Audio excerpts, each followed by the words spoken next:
mengambil mata kuliah botani. Jadi seperti Anda ketahui, mata kuliah botani sebelumnya itu kita sudah membahas cakupannya, kemudian termasuk apa-apa yang harus difahami setelah mengambil mata kuliah botani. Pada kali ini kita akan membahas topik mengenai daun atau yang sering disebut dengan folium. Daun atau folium itu adalah merupakan salah satu organ utama yang dimiliki oleh tumbuhan. Kita ketahui bahwa organ tumbuhan pada dasarnya mempunyai 3 bagian. Ada yang disebut dengan organ vegetatif, ada yang disebut dengan organ generatif, yang keduanya tadi merupakan organ utama, dan satu lagi itu adalah organ tambahan. Organ vegetatif atau disebut dengan organa vegetativa, sesuai dengan namanya, fungsinya itu adalah untuk penyiapan makanan. Kemudian organ generatif merupakan organ yang berfungsi untuk reproduksi, dan organ tambahan itu adalah disebut dengan organa aksesoria. Masing-masing tadi terdiri atas, kalau organ yang vegetatif itu ada daun, ada batang, dan ada akar. Sedangkan yang organ generatif itu adalah bunga, buah, dan biji. Dan yang terakhir tadi yang merupakan organ tambahan, sesuai dengan namanya, organ tambahan tentu saja juga kalau tanpa organ itu pun tumbuhan juga masih mampu untuk melakukan pertumbuhan maupun perkembangannya. Nah, organ tambahan tadi ada stipula atau daun penumpu, kemudian ada okrea, selaput bumbung, itu yang biasanya dimiliki oleh kelompok bambu. Kemudian ada ligula atau lidah daun.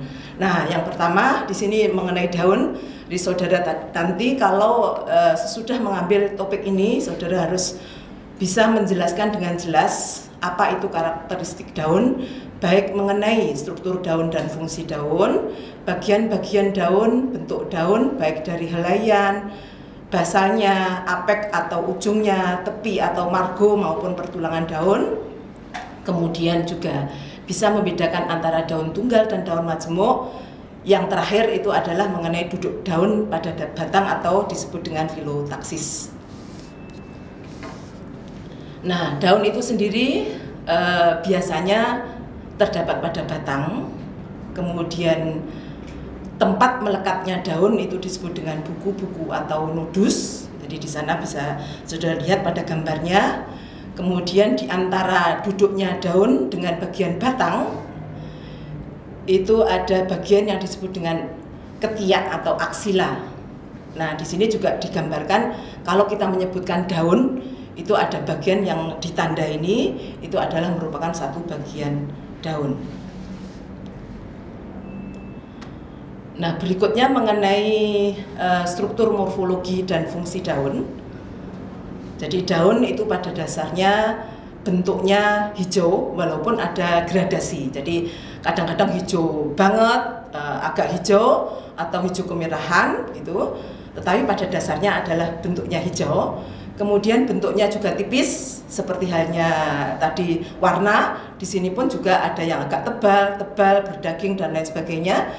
Kemudian lebar, warna daunnya tadi sudah dikatakan hijau, kemudian menghadapnya ke atas. Nah, struktur morfologi tentu saja berkait dengan fungsi secara umum dari daun itu sendiri. Yang pertama adalah bahwa daun itu berfungsi untuk pengolahan makanan atau fotosintesis. Jadi karena warnanya hijau itu ada klorofil, kemudian menghadapnya ke atas itu karena memang membutuhkan matahari untuk melakukan fotosintesis. Kemudian bentuk lebar itu memudahkan daun tadi menangkap cahaya matahari tadi. Kemudian fungsi yang kedua itu adalah untuk pernafasan atau yang sering disebut dengan respirasi. Seperti halnya manusia, maka daun itu setiap saat akan melakukan respirasi itu. Kemudian fungsi yang ketiga itu adalah penguapan atau transpirasi. Nah, penguapan itu juga dipengaruhi oleh berbagai hal, termasuk tadi pada fungsi yang fotosintesis, kemudian pernapasan. Maka yang transpirasi ini juga dipengaruhi oleh kondisi lingkungan, baik itu kelembapan, cahaya matahari dan lain sebagainya. Nah, itu akan dibahas pada mata kuliah fisiologi, nanti secara detailnya akan dibahas di sana. Kemudian yang keempat adalah bahwa daun tadi untuk beberapa jenis tanaman itu berfungsi sebagai alat perkembangbiakan. Jadi di sini bisa saudara lihat pada gambarnya itu adalah contohnya pada cocor bebek, itu daunnya berfungsi sebagai sebagai alat perkembangbiakan. Kemudian di sebelah kiri ada gambaran daun, itu bagian-bagiannya ada bagian yang disebut dengan tangkai atau petiolus, helaian atau lamina, dan kemudian ada tulang daun. Nah, di sini berikutnya kita akan jelaskan mengenai morfologi daun. Kita awali dari bagian daun. Dari bagian daun kita mengenal ada dua macam atau dua jenis daun. Daun yang lengkap dan daun yang tidak lengkap. Untuk daun yang lengkap itu terdiri minimal ada 3 bagian. Yang pertama adalah upih daun atau yang disebut dengan pelepah daun atau sering juga disebut dengan vagina. Kemudian berikutnya adalah helaian atau lamina. Kemudian yang ketiga itu tangkai atau petiolus. Jadi kalau kita menyebutkan daun lengkap itu minimal harus ada 3 bagian tadi. Nah, sebagai contoh, saudara bisa mengamati daun yang dimiliki oleh daun pisang atau Musa paradisiaca, kemudian bambu atau Bambusa spesies, ada pinang.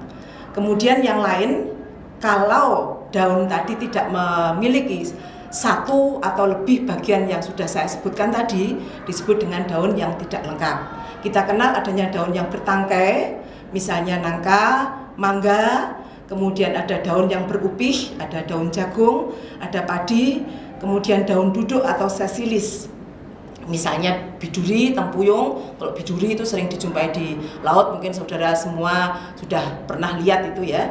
Kemudian yang keempat adalah helaian daun semu atau yang disebut dengan Phyllodia atau Phyllokladia. Itu ada pada tanaman akasia. Nah, berikut bisa saudara perhatikan adanya berbagai contoh tanaman yang sudah saya sebut tadi. Ini yang paling kiri, itu ada daun lengkap, di mana daun tadi terdiri atas helaian, ada pelepahnya, kemudian ada pelepah atau vagina, kemudian ada tangkainya, misalnya pada daun bambu. Berikutnya di sebelahnya ada gambar daun mangga. Itu merupakan daun yang tidak lengkap, yang disebut dengan daun bertangkai. Kemudian daun jagung, itu adalah daun yang berupih. Kemudian ada daun biduri. Nah, itu yang saya sebutkan tadi sering dijumpai di laut. Nah, itu termasuk daun yang membelok ya. Kemudian ada tempuyung, dan yang terakhir akasia, itu adalah termasuk daun yang semu atau Phyllokladia. Nah, setelah kita mengetahui morfologi tadi, berikutnya kita ulas bagian daun satu demi satu. Yang pertama adalah tangkai daun atau yang sering disebut dengan petiolus. Kemudian ada helaian daun atau lamina, nanti kita pelajari dari apek atau ujungnya seperti apa, basis atau tengah daun. Kemudian margo atau tepi daun, permukaan helaian daun baik atas maupun bawah. Kemudian bangunnya, dan berikutnya adalah tulang daun serta filotaksis daun.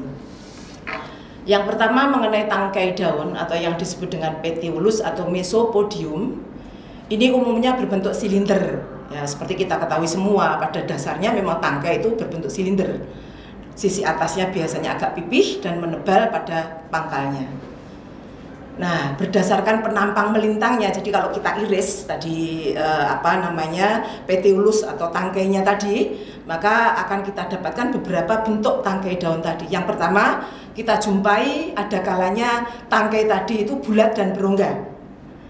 Misalnya kita jumpai pada pepaya atau karika papaya, kemudian pada kangkung.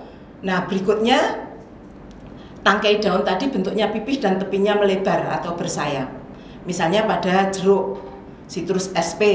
Kemudian ada juga yang bersegi. Misalnya pada Cyperus, itu bersegi 3 ya. Ini alang-alang. Kemudian yang keempat itu berbentuk setengah lingkaran dan seringkali sisi atasnya ada beralur. Jadi ada alurnya, bisa alur itu dalam maupun dangkal. Misalnya bisa saudara lihat pada tanaman pisang. Nah, berikut gambar dari yang saya jelaskan tadi. Ada tangkai yang berongga diwakili oleh pepaya dan kangkung, kemudian tangkai yang pipih dan tepinya melebar, kemudian yang terakhir itu adalah tangkainya setengah lingkaran dan beralur dalam, itu misalnya pada pisang atau Musa paradisiaca. Itu tadi mengenai tangkainya. Kemudian berikutnya kita menuju bagian bawah, bagian sebelah petiolus tadi atau sebelah tangkainya tadi, ini ada helaian daun atau yang sering disebut dengan lamina. Nah, mengenai lamina sendiri, di sini kita akan lihat adanya bagian yang ujung yang disebut dengan apek, kemudian bagian tengah itu disebut dengan basis. Nah, bagian tengah daun itu biasanya yang nanti akan menentukan daun tersebut mempunyai bentuk atau sirkumskripsio seperti apa. Nah, berikutnya itu adalah pangkal daun. Nah, pada margo, pada bagian daun tadi ada bagian tepi yang disebut dengan margo, kemudian juga pada permukaan helaian daun. Nah, ujung daun di sini kita bedakan atas satu runcing atau akutus. Silakan saudara perhatikan pada gambar, itu diwakili pada gambar nomor 1. Kemudian meruncing atau acuminatus. Keduanya itu mempunyai sudut kurang dari 90 derajat. Kemudian yang tumpul atau obtusus itu nomor 3. Kemudian membulat sesuai dengan namanya ya bulat. Kalau dijadikan satu ya seperti bola nantinya. Itu disebut dengan rotundus. Kemudian kalau ujungnya lurus atau seperti garis dikatakan rumpang atau truncatus. Kemudian ada yang terbelah itu pada gambar nomor 6 dan kemudian berduri atau mucronatus. Nah, mengenai bangun daun atau sirkumskripsio seperti yang saya jelaskan di depan, itu akan menentukan bentuknya seperti apa. Untuk bangun daun dibedakan atas bagian yang terlebar. Nah, untuk yang pertama kita kenal daun dengan bagian yang terlebar itu berada pada bagian tengah helaian. Kemudian bagian yang terlebar terletak pada pangkal helaian, artinya di bawah tengah-tengah. Kemudian ada juga yang bagian terlebar ada di atas tengah-tengah atau di ujung. Selain ketiga bagian tadi kita mengenal juga adanya daun yang tidak mempunyai bagian yang terlebar. Masing-masing kita lihat di sini. Untuk yang bagian terlebar kita membedakan atas orbicularis atau yang disebut dengan bulat. Itu kita biasanya membedakan antara panjang dengan lebar. Perbandingan antara panjang dengan lebar itu 1:1 kurang lebih seperti itu. Kemudian perisai atau piltatus itu sama dengan orbicularis, hanya ada torehan atau lekuan ya. Torehan itu nama lainnya adalah lekuan yang berada pada pangkal. Kemudian ovalis atau jorong dengan perbandingan antara panjang dan lebar itu 1,5 sampai 2 dibanding 1. Kemudian oblongus atau memanjang itu perbandingan panjang dan lebarnya itu 2,5 sampai 3 dibanding 1.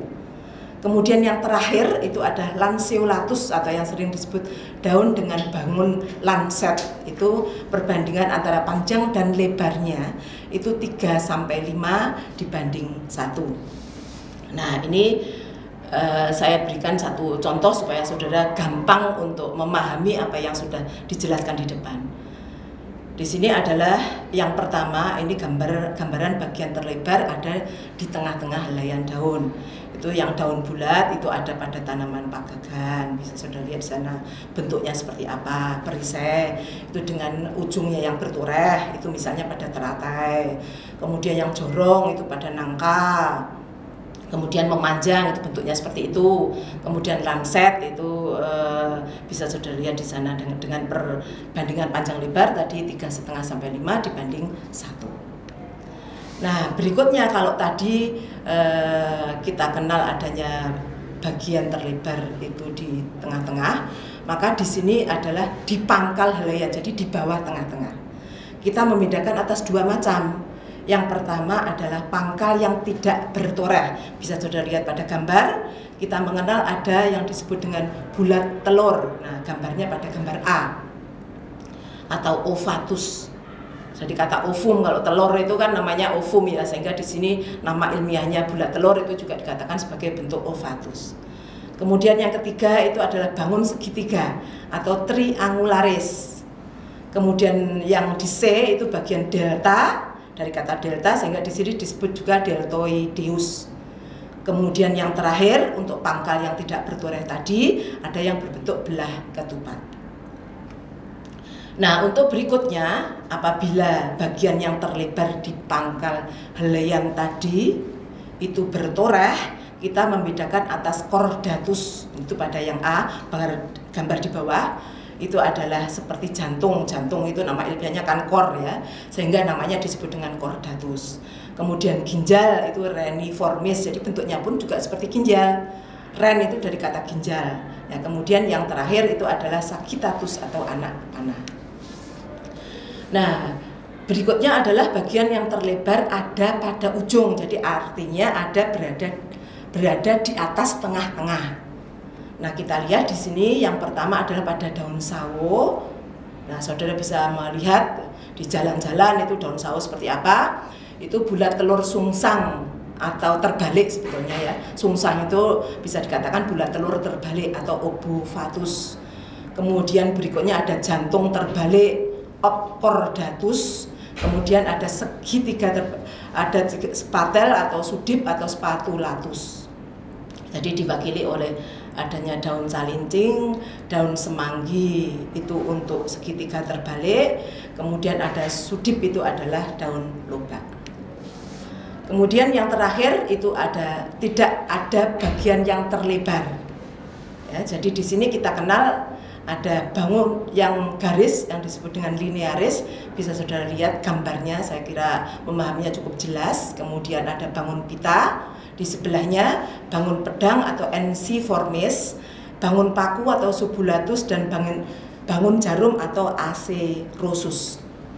Nah, ini detailnya. Bangun garis itu seperti apa, jadi bentuknya pipih dan amat panjang, misalnya pada kelompok gramine atau rumput-rumputan.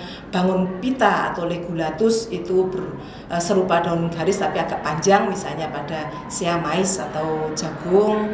Kemudian yang pedang itu adalah seperti garis, tetapi ada bagian tebal di tengahnya, dan keduanya itu tipis ya. Misalnya dari nanas, baik itu nanas seberang maupun nanas biasa yang kita kenal itu. Kemudian ada bangun paku atau dabus yang sering disebut dengan subulatus, itu bentuk daunnya hampir silinder, ujungnya runcing, misalnya araucaria. Kemudian ada bangun jarum atau acerosus, itu serupa paku, contohnya nanti Pinus mercusii. Nah, ini gambar yang saya sebutkan tadi, ada rumput, pita, dan seterusnya. Nah, berikutnya ke pangkal daun atau yang sering disebut dengan basis folii.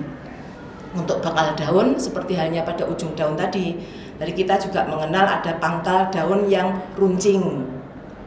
Pangkal daun yang meruncing, kalau runcing tadi biasanya itu ada pada bangun daun yang berbentuk lanset, belah ketupat. Sedangkan yang meruncing atau acuminatus biasanya pada bangun yang berbentuk bulat telur terbalik atau sudip. Kemudian yang tumpul atau obtusus itu pada bangun-bangun daun yang bentuk bulat, jorong maupun bulat telur. Kemudian untuk yang rompang atau rata tadi yang truncatus itu ada pada bangun segitiga, delta maupun tombak. Kemudian ada yang berlekuk atau emerginatus itu pada daun-daun bangun ginjal, jantung maupun anak panah. Nah, ini gambaran detailnya apa yang sudah dijelaskan di depan. Jadi bisa saudara lihat pada gambar runcing seperti apa, kemudian meruncing pada gambar B, yang pada gambar C itu tumpul, kemudian ada yang membulat, rumpang, dan berlekuk. Nah, berikutnya setelah ujung, kemudian pangkal, maka ini tepinya yang tadi disebut sebagai margo, atau kalau tepi daun disebut dengan margo folii. Folii itu dari kata daun, folium. Ya, ada yang rata, berliuk, berombak, bergigi, jadi seperti gigi, bisa saudara lihat pada gambar itu ya. Kemudian bergigi halus, berambut getar, bergerigi halus, beringgit halus, bercuping 3 maupun bercuping. Nah, berikutnya sifat daun yang harus kita ketahui itu adalah sifat permukaan helaian daun. Nah, di sini umumnya memang permukaan tadi warnanya yang menentukan warna daun. Jadi di sini kita kenal ada permukaan atas dan permukaan bawah. Biasanya ada perbedaan antara permukaan atas dengan permukaan bawah. Kemudian terkadang pada permukaan daun juga ada alat tambahan, baik itu berupa sisi, rambut, duri, dan lain sebagainya. Dari hal tersebut di atas, maka permukaan daun dibedakan atas ada daun yang permukaannya licin atau laevis, itu ada yang mengkilat atau yang disebut dengan nitidus, contohnya daun beringin, kopi. Kemudian ada yang suram, opakus, itu Ipomea batatas, itu ketila rambat. Kemudian berselaput lilin, itu misalnya pada pisang atau Musa paradisiaca. Kemudian ada yang glaber, itu gundul seperti pada daun jambu air. Kasap atau skaber itu daun jati. Jadi di sana kalau kita raba itu memang rasanya kasap. Kemudian ada yang berkerut atau rugosus pada jarong, ada jambu biji.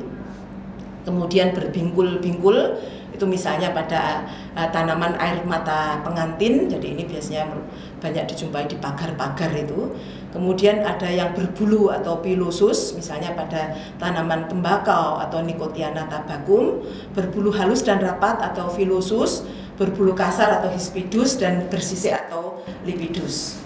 Nah, berikutnya kita pelajari mengenai tulang daun atau nervasio. Jadi sifat daun yang lain yang harus kita ketahui itu adalah nervasionya atau tulang daun.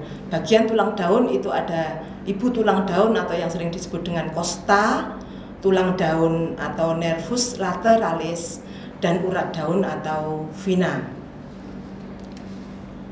Nah, dari susunan tulang daun atau nervasio tadi kita bedakan atas tulang daun yang bersifat menyirip. Sesuai dengan namanya, itu memang susunannya menyerupai sirip ikan. Jadi tersusun rapi mulai dari tangkai daun hingga ujung dari helaian daun. Misalnya ada pada tulang daun jambu, mangga, rambutan. Ini biasanya pada kelompok tanaman dikotil. Kemudian ada yang bertulang daun melengkung. Jadi di sini terdapat garis-garis melengkung. Misalnya pada tulang daun sirih, gadung, genjer, dan seterusnya. Kemudian susunan tulang daun yang lain adalah palminervis atau menjari. Jadi kalau pada tanaman yang menjari itu mempunyai satu tulang daun yang besar dan bentuknya seperti jari-jari tangan manusia, makanya dikatakan bertulang daun menjari. Misalnya pada daun pepaya, jarak, singkong, kapas, dan jenis-jenis daun yang lain. Kemudian berikutnya bertulang daun sejajar atau nectinervis. Tulang daun sejajar seperti garis-garis sejajar mulai dari pangkal daun hingga ujung daun. Misalnya pada daun tebu, padi, jagung, alang-alang, serta jenis-jenis rumput lainnya. Jadi ini adalah contoh tanaman yang tadi saya sebut, ada sirih, genjer yang bertulang melengkung, ketela, pepaya, padi, jagung itu yang bertulang daun sejajar, dan kemudian yang menyirip ada nangka dan jambu. Nah, berikutnya setelah kita mengetahui bagian-bagian daun baik dari ujung, tengah maupun pangkal, diikuti juga dengan tulang daun, maka berikutnya adalah tulang daun. Dari tulang daun itu kita kenal ada yang satu tangkai, itu adalah dikatakan daun tunggal. Jadi yang disebut dengan folium simplex. Jadi berdasarkan jumlah helaian daunnya tadi kita kenal ada dua macam, daun tunggal atau folium simplex. Kemudian kalau satu tangkai lebih dari satu helaian daun itu disebut dengan daun majemuk atau folium compositum. Jadi untuk yang daun contohnya yang tunggal itu daun mangga, kemudian yang majemuk adalah pada daun putri malu.